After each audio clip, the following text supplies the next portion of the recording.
welcome back to If I Can Do It, You Can Do It.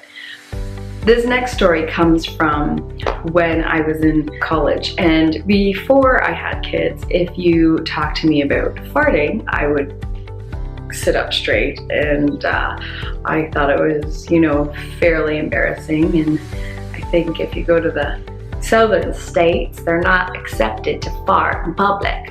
So I kind of had that view, and so I was sitting in a big auditorium, and it was a Dress for Success speech given by someone trying to teach us that the way you dress can really impact getting a job.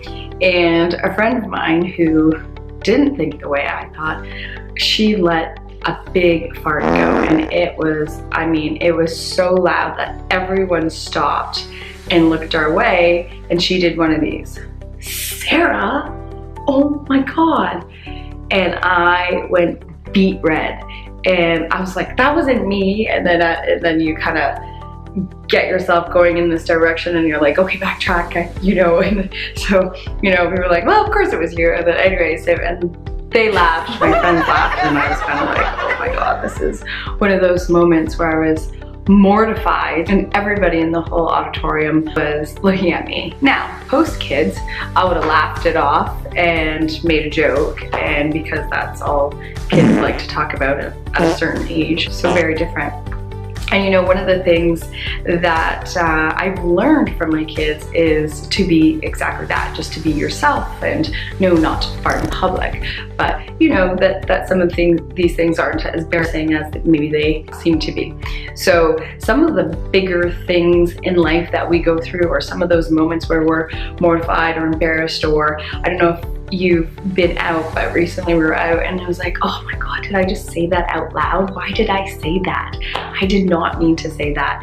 And then if I say to the person, oh, I didn't mean to say that, then I just feel like, again, you're kind of like backtracking, or you're trying to do damage control, which not always works. It actually kind of makes it worse.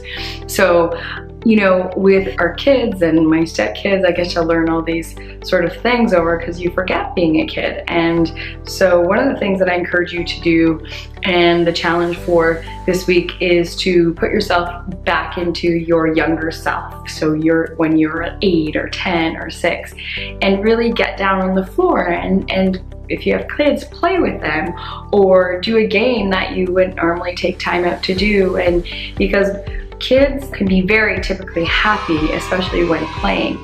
And playing is one of those things that, is encouraged through all of the books and the educators, because that's the best way for kids to learn. So if they can do it, we can do it. And if I can do it, you can do it. So challenge, get down on the floor and play with your kids, or play a game with your friends, or do something silly and young, so that you can remember those moments when you were so happy, young, and naive, and it was all great, and you had everything in front of you. Bring yourself back to that time, and let us know what that is if you feel comfortable enough. I hope you like the inspiration for today, and keep those smiles on your face, because if I can do it, you can do it.